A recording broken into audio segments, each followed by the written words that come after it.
పేదవాడి పక్షాన నిలబడతాం, ప్రజా గొంతుకై నినదిస్తాం.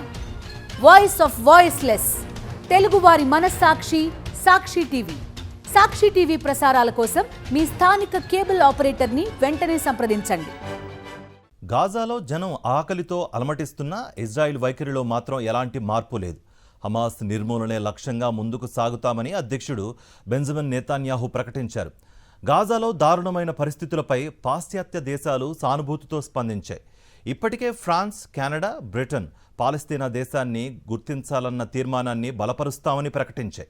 అమెరికా అధ్యక్షుడు ట్రంప్ సైతం గాజాలో ఆకలితో బాధపడుతున్న ప్రజల ఇబ్బందులను చూసి ఆవేదన వ్యక్తం చేశారు. గాజాలో మరణాలు రోజురోజుకి పెరిగిపోతున్నాయి. ఐక్యరాజ్యసమితి లెక్కల ప్రకారం ఇప్పటి వరకు 60,000 మందికి పైగా మృతి చెందారు. ఇందులో అత్యధికులు పౌరులే. మార్చిలో ఇజ్రాయెల్ సాయం నిలిపివేసిన తర్వాత ఆకలి మరింత తీవ్రమైంది. ఆహార పంపిణీ వ్యవస్థ క్రమం తప్పింది. ఆహారం తీసుకునే క్రమంలోనే అనేక మంది కాల్పుల్లో మృతి చెందారు.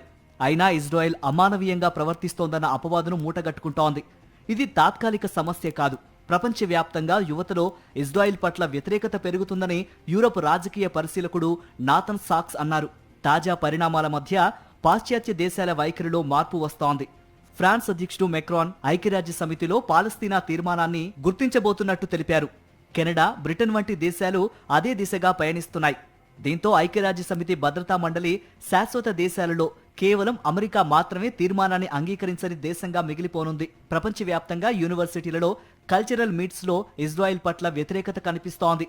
ప్రముఖ గాయనులు బిల్లీ ఐలిష్, అరియానా గ్రాండే వంటి వారు వెంటనే కాల్పులు ఆపి సాయం అందించాలంటూ పిలుపునిచ్చారు. ఇంత జరుగుతున్నా ఇజ్రాయెల్ ప్రధాని నెతన్యాహు మాత్రం హమాస్ ధ్వంసమే తమ లక్ష్యమని చెబుతూ ఆకలితో బాధపడుతున్నారంటూ వస్తున్న కథనాలన్నీ కల్పితమని చెప్పడం అందరినీ ఆశ్చర్యానికి గురిచేస్తోంది.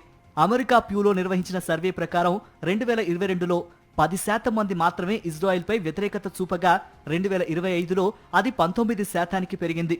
మొత్తం మీద 53% మంది అమెరికన్లు ఇప్పుడు ఇజ్రాయెల్పై ప్రతికూల అభిప్రాయం కలిగి ఉన్నారు.